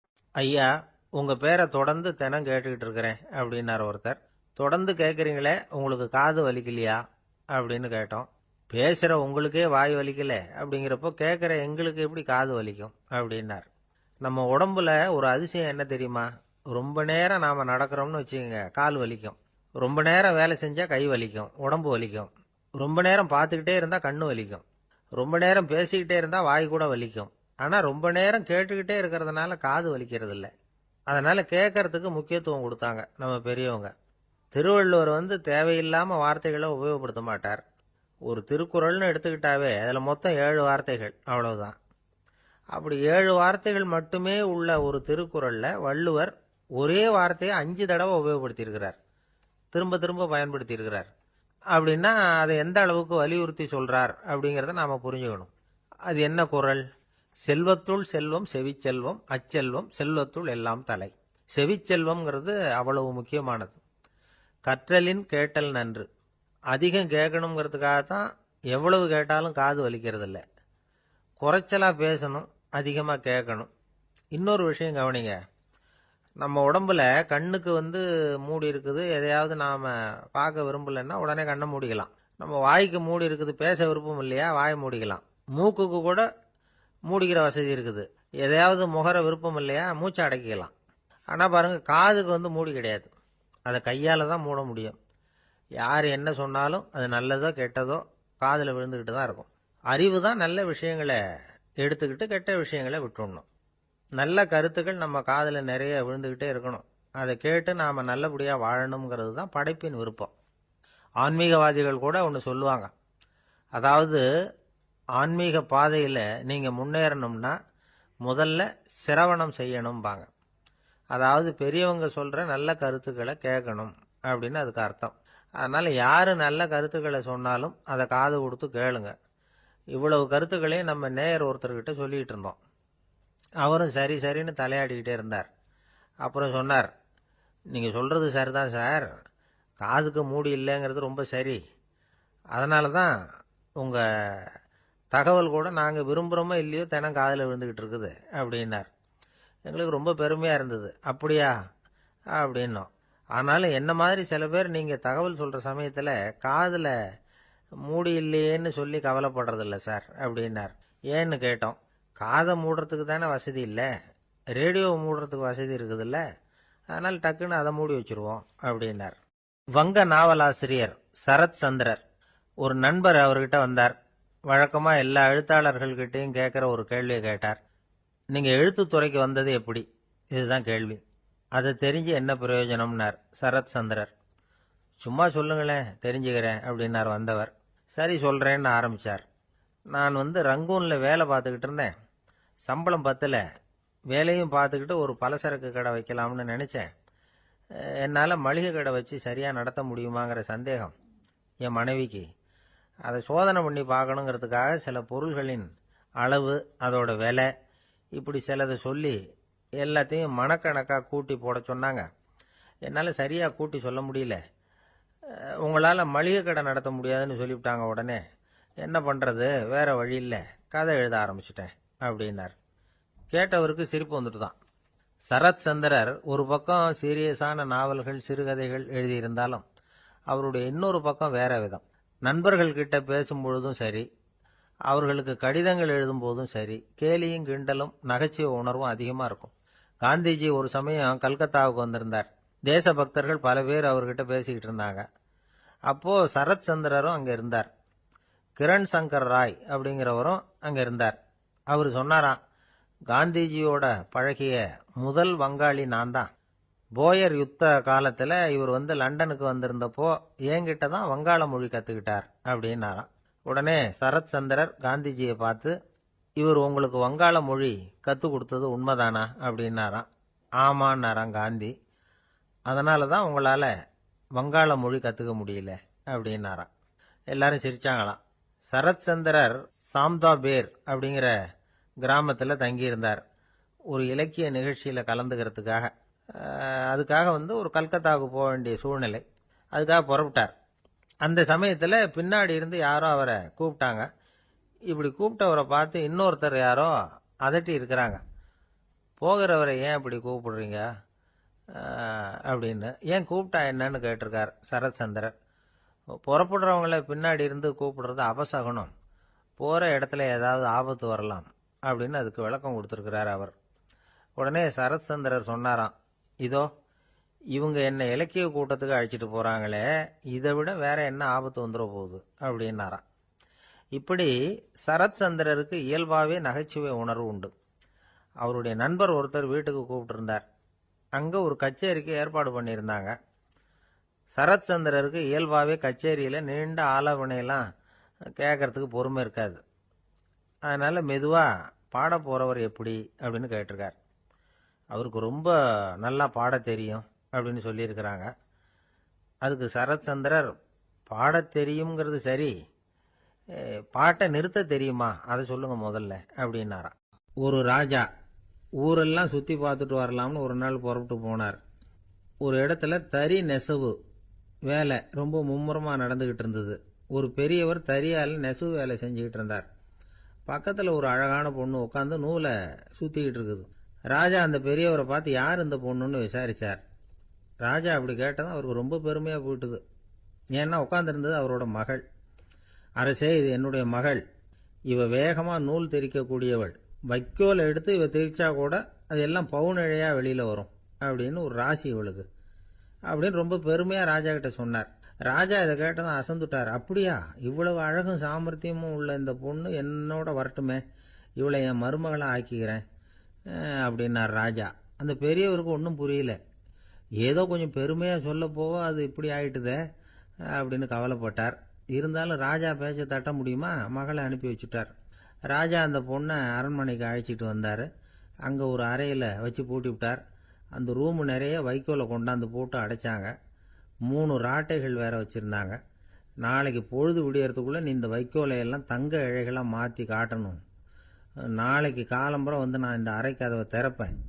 உன் தகப்பன் சொன்னது மாதிரி எல்லாம் தங்கமாக மாறி இருக்கணும், இல்லைன்னா நீ உயிர் தப்ப முடியாது அப்படின்னு உத்தரவு போட்டார். பாவம் அந்த பொண்ணு என்ன பண்ணும், பகல் பூரா அழுதுகிட்டே உட்காந்துருக்குது. ராத்திரி பூராவும் தூக்கம் வரல. மறுநாள் அதிகாலை நேரத்தில் யாரோ கதவை தட்டுற சத்தம் கேட்டுது. பயந்துக்கிட்டே கதவை திறக்கிறா. திறந்து பார்த்தா வெளியில் 3 அவலட்சணமான பெண்கள். ஒருத்திக்கு வந்து கால் அகலமாக முறை மாதிரி இருக்குது, இன்னொருத்திக்கு கட்டை விரல் கரண்டி மாதிரி பெருசாக இருக்குது, 3வது பொண்ணுக்கு உதடு தடித்து ரப்பர் மாதிரி தொங்கிக்கிட்டு இருக்கு. யார் நீங்கள், உங்களுக்கு என்ன வேணும் அப்படின்னு கேட்குது இந்த பொண்ணு. நாங்கள் உங்களுக்கு உதவி செய்கிறதுக்கு தான் வந்திருக்கிறோம் அப்படின்னு சொல்லி உள்ளே வந்தாங்க. உட்காந்தாங்க. கொஞ்ச நேரத்துக்குள்ளே உள்ளே இருந்த வைக்கோலையெல்லாம் தங்க இழைகளாக மாற்றி கொடுத்துட்டு போயிட்டாங்க. காலையில் ராஜா வந்தார், பார்த்தார். ஆகா பேஷுனார். இன்னும் கொஞ்சம் வைக்கோலை கொண்டாந்து அந்த ரூமில் போட சொன்னார். இந்த வைக்கோலையும் இன்னைக்கு தங்கமாக மாற்றிவிடு, நாளைக்கு மறுநாள் உனக்கும் இளவரசனுக்கும் கல்யாணம்னு சொல்லிவிட்டார். இன்னைக்கு ராத்திரி அந்த 3 பொண்ணுங்களும் வந்தாங்க. வைக்கோலை பொண்ணு இழைகளாக மாற்றினாங்க, புறப்பட்டாங்க. இந்த பொண்ணு அவங்க காலில் விழுந்து வணங்கினா. என் உசுரை காப்பாற்றினீங்க, உங்களுக்கு நான் என்ன கைமாறு செய்ய போகிறேன் அப்படின்னா. பயப்படாத, நீ விரும்பினா எங்களுக்கு ஒரு உதவி செய்யலாம். உன்னுடைய கல்யாணத்துக்கு நாங்கள் 3 பேரும் வரோம். நீ எங்களை வந்து வரவேற்று ராஜாக்கிட்டையும் இளவரசர்கிட்டையும் நாங்கள் வந்து உன்னோட பெரியப்பா பொண்ணுங்கன்னு சொல்லி அறிமுகப்படுத்தி வை, நாங்கள் விருந்து சாப்பிட்டுட்டு போயிடுறோம் அப்படின்னாங்க. ரொம்பவும் சந்தோஷமாக சரின்னு ஒத்துக்கிட்டா. கல்யாண நாள் வந்தது. கல்யாணம் ரொம்ப கோலாகலமாக நடந்துக்கிட்டு இருக்கு. எல்லா தேசத்து ராஜா ராணிகளும் வந்துக்கிட்டு இருக்கிறாங்க. அந்த 3 அவலட்சணமான பொண்ணுங்களும் வந்து சேர்ந்தாங்க. யார் இவங்கன்னு கேட்டார் ராஜா. என் பெரியப்பா பொண்ணுங்க அப்படின்னா அந்த பொண்ணு. காலும் உதடும் கட்டை விரலும் ஏன் இப்படி உங்களுக்கு அவலட்சணம் ஆயிட்டுது அப்படின்னு கேட்டார். அதுக்கு அந்த பொண்ணுங்க பதில் சொன்னாங்க. என்ன செய்யறது, ஓயாமல் வைக்கோலை நூற்று ஒருத்தியோட கட்டை விரல் அப்படி கரண்டி மாதிரி ஆயிட்டுது, நாக்கில் தொட்டு தொட்டு திரிச்சதுனால ஒருத்தியோட உதடு அப்படி ஆயிட்டுது, காலால் கட்டையை அழுத்தி அழுத்தி தறி போட்டதுனால இன்னொருத்தையோட கால் அப்படி ஆயிட்டுது. உங்கள் மருமகளாக வந்திருக்கிற இந்த பொண்ணு அந்த 3ஐயுமே செய்ய தெரிஞ்சவ தான். என்ன ஆக போதும் இன்னும் கொஞ்ச நாளில் அப்படின்னாங்க. அவ்வளவுதான். ராஜா பயந்துட்டார். அம்மா, இன்னையிலேருந்து நீ இளவரசனின் மனைவி. நீ எப்பவும் அழகாக இருக்கணும், அதனால் நீ இனிமேல் வைக்கோலை திரிக்கவே கூடாது அப்படின்னு உத்தரவு போட்டார். அவளை இக்கட்டான சூழ்நிலையிலிருந்து காப்பாற்றின அந்த 3 பொண்ணுங்களும் சந்தோஷமாக திரும்பி போயிட்டாங்களாம். சுவாமி சின்மயானந்தர் இந்த கதையை சொல்லியிருக்கிறார். தன்னலம் மறந்து சுயலாபத்தை வந்து தியாகம் செய்யறது வைக்கோல்ல இருந்து தங்க இழைய நூக்கிறது மாதிரி அப்படிங்கிறார் அவர். அது இருக்கட்டும், இப்போ நம்ம கதைக்கு வருவோம். ஒரு ராஜா தன்னோட மகனுக்கு சுயவரம் நடத்தினார். எல்லா தேசத்திலிருந்தும் ராஜகுமாரர்கள் வந்திருந்தாங்க.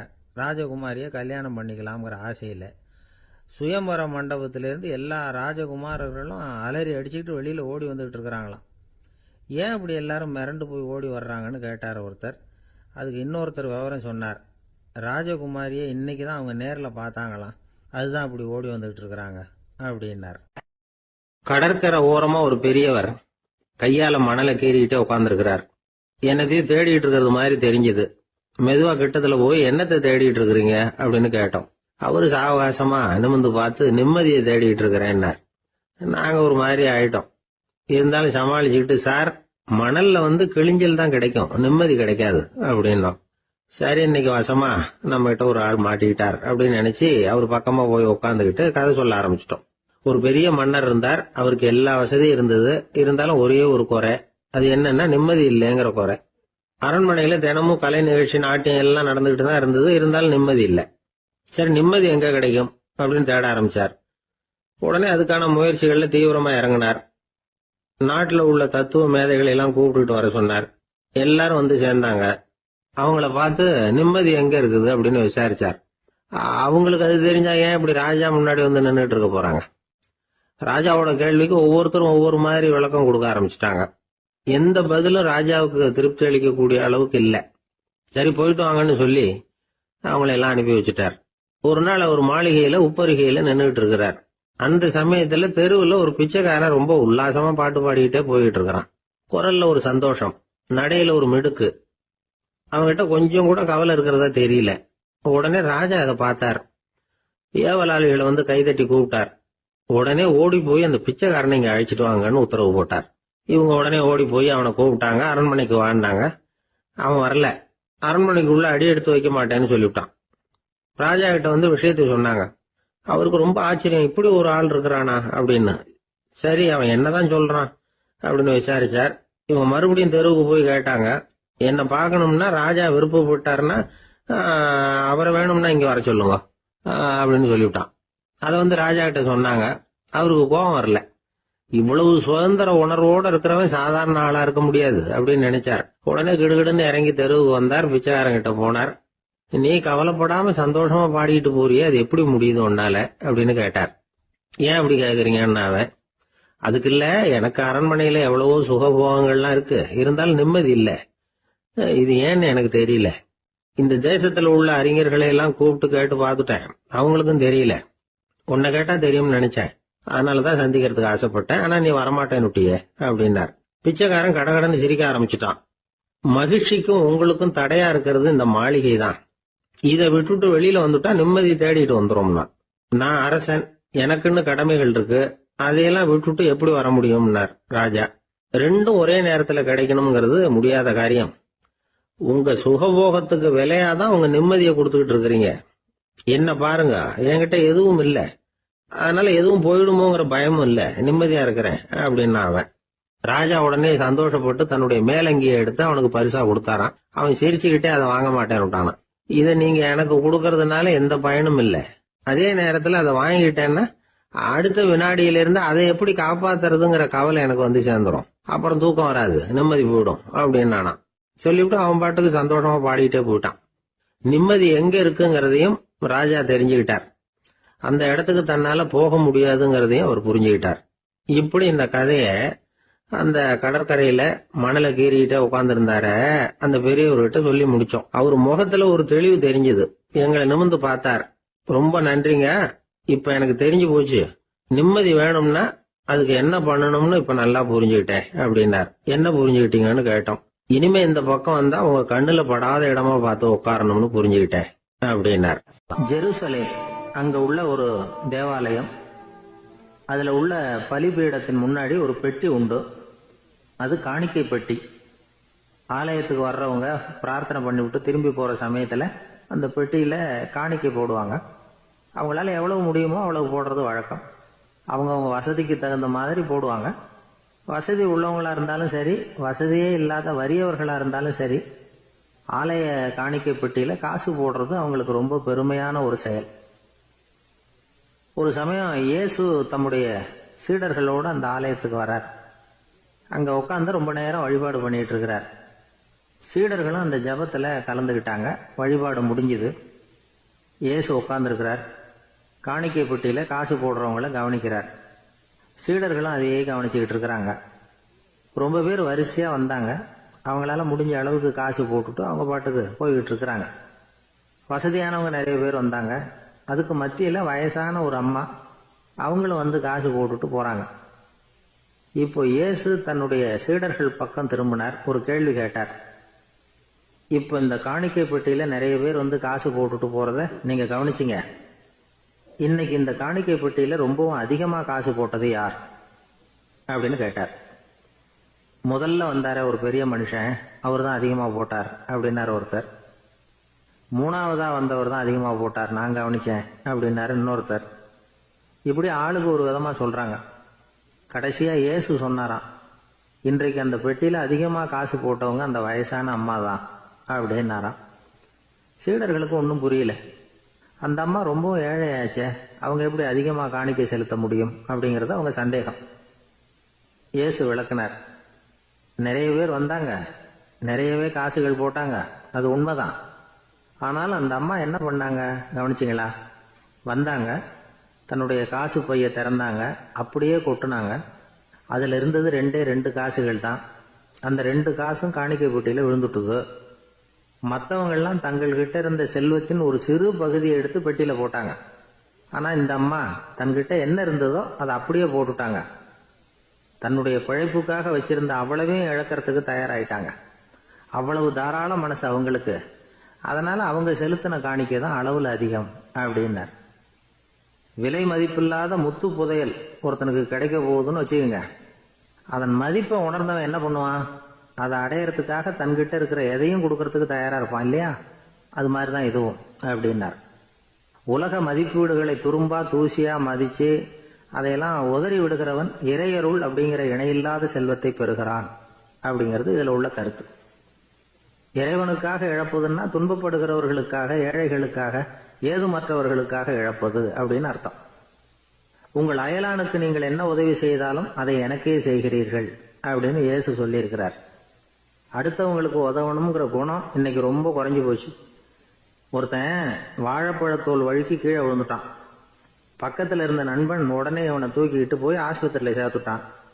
அதுக்கப்புறம் சொன்னான், நீ அந்த வாழைப்பழத்தோலில் காலை வைக்க போகிறத முன்னாடியே நான் கவனிச்சுட்டேன் அப்படின்னானா. அப்படின்னா அப்போவே நீ எனக்கு உதவி செஞ்சிருக்கலாமே அப்படின்னானா அவன். நான் டாக்டருக்கு உதவலாம்னு நினச்சிட்டேன் அப்படின்னா இவன். காசி மாநகரத்தை பிரம்மதத்தன் அப்படிங்கிற ராஜா ஆட்சி பண்ணிட்டு வந்தார். அவர் ஒவ்வொரு வருஷமும் ஒரு திருவிழா நடத்துறது வழக்கம். எல்லா தேசத்திலிருந்தும் எல்லா வகையான ஜனங்களும் அதில் வந்து கலந்துக்குவாங்க. ஒரு சமயம் அது மாதிரி விழா நடந்துக்கிட்டு இருந்தது. வைகுண்டத்திலிருந்து தேவலோகத்திலிருந்து நிறைய தேவகுமாரர்கள்லாம் காசி நகருக்கு அப்போது வந்திருந்தாங்க. அதில் முக்கியமாக ஒரு 4 தேவகுமாரர்கள். அந்த 4 பேரையும் சுற்றி ஏகப்பட்ட கூட்டம். அப்படி என்ன விசேஷம் அவங்கக்கிட்ட அப்படின்னா, மற்றவங்களை விட அவங்க முகம் அழகாக இருந்ததா அப்படி பார்த்தா அப்படியும் இல்லை. அவங்க அணிஞ்சிருந்த மலர் மாலைகள் தான் அதுக்கு காரணமாக. அந்த மலர்கள்லேருந்து அப்படி ஒரு அபூர்வமான நறுமணம். இதுக்கு முன்னாடி இப்படி ஒரு நறுமணத்தை அந்த ஊர் ஜனங்க அனுபவிச்சதே இல்லை. அதுதான் அந்த 4 பேரையும் சுற்றி கூட்டம். எல்லாரும் கேள்வி கேட்க ஆரம்பித்தாங்க. உடனே அந்த 4 தேவகுமாரர்களும் எல்லாருக்கும் தெரியும்படியாக வானத்தில் எழும்பி கொஞ்சம் உயரமாக நின்றுக்கிட்டாங்க. கீழே நின்றுக்கிட்டு இருந்த அரசன்லேருந்து ஆண்டி வரைக்கும் ஒருத்தர் பாக்கி இல்லாமல் ஒரே குரலில் எல்லாரும் அவங்கள பார்த்து, எங்களுக்கும் இது மாதிரி மாலையை போட்டுக்கணும்னு ஆசையாக இருக்குது, அதுக்கு நீங்கள் தான் அருள் பண்ணணும் அப்படின்னு கேட்டுக்கிட்டாங்க. மாலை போட்டுக்கிறதுனா எல்லாருக்கும் ஆசையாக தானே இருக்கும். அந்த 4 தேவகுமாரர்களில் ஒருத்தர் புத்தர் பிரான். அவர் சொன்னார், பூலோகவாசிகளே, நான் சொல்கிறத கொஞ்சம் பொறுமையாக கேளுங்க. கக்காரு அப்படிங்கிற கற்பக விருஷத்தின் மலர்களால் தொடுக்கப்பட்டது இந்த மாலை. இதுக்கு நிறைய சக்தி உண்டு. எந்த காலமும் இது வாடாது, வாசனையும் குறையாது. ஆனால் இதை அணிந்து கொள்றதுக்கு சில தகுதிகள் தேவை அப்படின்னார். என்ன தகுதி அது சொல்லுங்களேன் அப்படின்னு ஏக காலத்தில் எல்லாரும் சத்தம் போட்டாங்க. தீய இயல்புகள் உள்ளவங்க, இழிந்த சிந்தனை, இழிந்த செயல் உள்ளவங்க இந்த மாலையை அணிய முடியாது அப்படின்னார். அவ்வளோதான். கூட்டத்தில் சத்தம் போட்டவங்கள்லாம் மெதுவாக அப்படி அடங்க ஆரம்பிச்சிட்டாங்க. இன்னொரு தேவகுமாரன் சொன்னார், அடுத்தவங்க பொருளை அபகரிக்காதவன், அடுத்தவங்களுக்கு கெடுதல் பண்ணக்கூடிய பொய் பேசாதவன், பேராசையினால கெட்ட வழியில பொருள் ஈட்ட நினைக்காதவன் இந்த மாலையை போட்டுக்கலாம் அப்படின்னார். கூட்டத்திலிருந்து யாரும் முன்னுக்கு வரல. ஒரே ஒரு ராஜகுரு மட்டும் கொஞ்சம் முன்னாடி வந்தார். பெரியவர், படித்தவர் அவர். எனக்கு தகுதி இருக்குது அந்த மாலையை போட்டுக்கிறதுக்கு அப்படின்னார். வேற ஒன்றும் இல்லை, பொய் சொல்லியாவது அந்த மாலையை வாங்கிக்குவோமே அப்படின்னு முடிவு பண்ணிட்டார் அவர். அவ்வளவுதான், மாலையை வாங்கிட்டார். அடுத்த தேவகுமாரன் பேசினார். யாருக்கு திடமான அறிவும் மனமும் இருக்குதோ, யாருக்கு நல்ல காரியங்களில் அசையாத ஈடுபாடு இருக்குதோ, நல்ல அரிய பொருள்களை தனியாக தான் மட்டும் அனுபவிக்க விரும்பாதவர் யாரோ அவர் முன்னாடி வந்து இந்த மாலையை வாங்கிக்கலாம் அப்படின்னார். அந்த தகுதியும் எனக்கு இருக்குன்னார் ராஜகுரு. மாலையை வாங்கி போட்டுக்கிட்டார். இன்னொரு ராஜகுமாரன் பேச ஆரம்பித்தார். அறநெறியில் செல்வம் சேர்க்கணும், ஆடம்பர பொருள்களுக்கு அடிமையாகக்கூடாது, வெற்றி அடைஞ்சாலும் கர்வம் வரக்கூடாது, அப்படிப்பட்டவங்க இந்த மாலையை போட்டுக்கலாம்னார். துணிஞ்சு பொய் சொல்லி அதையும் வாங்கி கழுத்தில் போட்டுக்கிட்டார் இந்த ராஜகுரு. இன்னொரு ராஜகுமாரன் சொன்னார். சான்றோர்களை நிந்திக்காதவங்க, புறம் பேசாதவங்க இந்த மாலையை போட்டுக்கலாம்னார். அதையும் வாங்கி போட்டுக்கிட்டார். திருவிழா முடிஞ்சுது, எல்லாரும் திரும்பி போயிட்டாங்க. மறுநாள் ராஜகுரு 4 மாலைகளையும் போட்டுக்கிட்டு ராஜசபைக்கு வரார். வந்தவர் ரொம்ப அவஸ்தையோடு வர்றார். மாலையெல்லாம் வாடி போயிட்டுது, வாசனை எதுவும் கிடையாது. அது மட்டும் இல்லை, அவருக்கு கடுமையான தலைவலி வேற வந்துட்டுது. துடிச்சு போயிட்டார். மாலையை கழட்டவும் முடியல. ஜனங்கள்லாம் அவரை பார்த்து சிரிக்க ஆரம்பிச்சிட்டாங்க. என்னத்துக்கு ஆசைப்படணும், ஏன் இப்படி கஷ்டப்படணும் அப்படின்னு. ராஜா பார்த்தார். மறுபடியும் விழாவுக்கு ஏற்பாடு பண்ணினார். தேவகுமாரர்கள்லாம் வந்தாங்க. ராஜகுரு வந்தார். மக்கள் முன்னிலையில் அவங்க காலில் விழுந்தார். மன்னிப்பு கேட்டுக்கிட்டார். இந்த மாலையை போட்டுக்கிற தகுதி எனக்கு இல்லை. தகுதி இல்லாத ஒருத்தன் தகாத தகுதியை பொய் மூலம் பெறணும்னு ஆசைப்படுறாங்களே, அவங்களுக்கெல்லாம் என்னுடைய தண்டனை ஒரு எச்சரிக்கையாக இருக்கட்டும்னார். அதுக்கப்புறம் தேவகுமாரர்கள் அவர் கழுத்தில் இருக்கிற மாலையை கழட்டினாங்களாம். அந்த மாலைகளும் பழையபடி மனம் கொடுக்க ஆரம்பிச்சுட்டு தான். இதுலேருந்து நாம் தெரிஞ்சுக்க வேண்டியது என்னென்னா, நமக்கு தகுதி இல்லாத ஒரு கௌரவம் நம்மக்கிட்ட தானாக வந்தால் கூட அதை தவிர்த்து விடுறது தான் நல்லது. அதுதான் புத்திசாலித்தனம். ஒருத்தர் வந்தார். சார், எங்கள் இலக்கிய மன்ற விழாவுக்கு நீங்கள் தலைமை தாங்கணும்னார். உடனே இவர் சொன்னார், பேச்சாளர், சார், இலக்கியத்தை பற்றி பேசுகிற தகுதி எனக்கு இல்லையே அப்படின்னார். உடனே அவர் கூப்பிட வந்தவர் சொன்னார், அந்த தகுதி உங்களுக்கு இல்லைங்கிறது எங்களுக்கும் தெரியும் சார், அதனால தான் உங்களை தலைமை தாங்க கூப்பிடுறேன் அப்படின்னார். அது சரி, தலைமைன்னா அதுக்கு இவர் என்னதான் அர்த்தம் பண்ணுறாருன்னு தெரியல. ஒருத்தர் குதிரை ரேஸுக்கு போனார். பணம் கட்டினார், தோத்து போயிட்டார். மறுபடியும் போனார், பணம் கட்டினார், தோத்து போனார். அடுத்த தடவையும் பணம் கட்ட போனப்போ அவரை தடுத்து கேட்டோம், ஏன் சார், ஏற்கனவே விட்டது போதாதா, இன்னமும் இருக்கிறத விடணுமா அப்படின்னு கேட்டோம். விட்டதையெல்லாம் மொத்தமாக எடுக்க வேணாமா சார், அதுக்காக தான் தொடர்ந்து பணம் கட்டுறேன்னார் அவர். இவரை திருத்துறது ரொம்ப கஷ்டம். இது ஒரு மனநோய். மனநோய்களில் பல வகை உண்டு. மனநோய்கள் பிரிவு அட்டவணையில் சூதாட்டம்ங்கிறது அவதியுறும் நோய் அப்படிங்கிற தலைப்பில் வருது. சூதாட்டம் 2 வகைப்படும்னு சொல்கிறாங்க உளவியல் நிபுணர்கள். ஒரு வகை எப்படின்னா, நண்பர்களோடு சேர்ந்துக்கிட்டு மகிழ்ச்சியும் கிளர்ச்சியும் அடையிறதுக்காக ஈடுபடுறது. பிரச்சனைகளை தீர்க்கறதுல ஒரு ஆர்வம், கேளிக்கைக்காக கொஞ்சம் விட்டு பிடிக்கிறது அப்படிங்கிற மனுஷனுடைய அடி மனசில் உள்ள விபரீத பிணைய சுபாவம், இதெல்லாம் அதுக்கு காரணம். இன்னொரு வகை எப்படின்னா, சூதாட்டத்தில் ஈடுபட்டு ஒரு கட்டாய நிலைமைக்கு ஆளாயிடுறது. ஈடுபடு அப்படின்னு மனசு ஒரு வெறித்தன்மையை தூண்டிக்கிட்டே இருக்கும். இப்படிப்பட்டவங்களுக்கு நாம தோத்துக்கிட்டு இருக்கோம்ங்கிறது தெரியும், நாம ஜெயிக்கிறதுக்கான சந்தர்ப்பம் இல்லைங்கிறதும் தெரியும். இதனால நமக்கும் கஷ்டம், நம்ம சுத்தி இருக்கிறவங்களுக்கும் கஷ்டங்கிறதும் புரியும். அப்படி இருந்தும் சூதாடுவாங்க.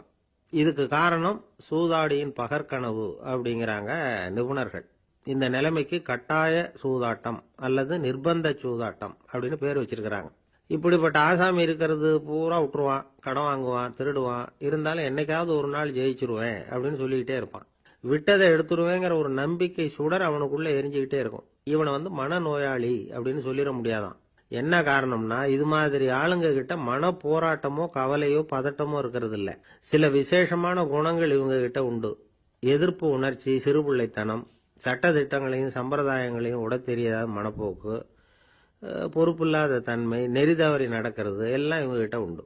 ஆனா வெளிப்பார்வைக்கு ரொம்ப சிநேகமா இருப்பாங்க, அன்பா இருப்பாங்க. அப்படி இருக்கிறதாக காட்டிக்குவாங்க. ஆதாயம், சுயலாபம் இதெல்லாம் கருதி தான் பழகுவாங்க. இவங்க கேட்கறப்ப நாம பணம் கொடுக்கலன்னு வச்சுக்கோங்க, நம்மளை கை விட்டுருவாங்க. நம்ம மேல அபாண்டமா பழி சுமத்துறது கூட தயங்க மாட்டாங்க. தங்களுடைய சூதாட்ட நடவடிக்கைகளுக்கு சாதகமான காரணங்களை சொல்லிட்டு இருப்பாங்க. நீ வேணும்னா பாரு, ஒரே நாள்ல நான் இழந்ததையெல்லாம் மீட்டு லட்சாதிபதி ஆறனா இல்லையா பாரு அப்படிம்பாங்க. தோத்து போறத ஒரு படிப்பினையா இவங்க எடுத்துக்கிறதே இல்லை. தோத்து போறதுலேயே இவங்களுக்கு ஒரு அலாதியான சுகம். தனக்குத்தானே துன்பத்தை வரவழைச்சிக்கிட்டு இன்பம் அடையறதுக்கு தன்வதை சுகம் அப்படின்னு பேர். இவங்கெல்லாம் அந்த ரகம். சில பேர் எப்படி தெரியுமா, மந்திர எண்ணங்களை வரவழைச்சிக்கிறது, சூதாடுறதுக்காக ஆபீஸ்ல கையாடல் பண்றது, அடுத்தவங்க கிட்ட இருந்து திருடுறது. இந்த மந்திர எண்ணம் தீவிரமாச்சுன்னா ஒரு மாதிரியா பேச ஆரம்பிச்சிருவாங்க. தோல்விதான் சார் வெற்றிக்கு முதல் படியும்பாங்க. தன்னால பகடக்காய்களையும் குதிரை ஓட்டிகளையும், அதாவது இந்த ஜாக்கிகள், அதெல்லாம் கட்டுப்படுத்த முடியுங்கிற பித்து நிலைக்கு இவங்கெல்லாம் தள்ளப்பட்டுருவாங்க. சில சூதாடிகள் ஆராய்ச்சி பார்த்ததுல என்ன தெரிய வந்தது தெரியுமா, அவங்கெல்லாம் குழந்தை பருவத்துல அன்புக்காக ஏங்கினவங்களாம், புறக்கணிக்கப்பட்டவங்களாம், உதவிகளை பெற முடியாதவங்க, இப்படிலாம் இருந்திருக்கிறாங்க. இவங்க வளர வளர மற்றவங்க சௌகரியம் பற்றி அக்கறை இல்லாதவங்களா ஆயிடுறாங்க.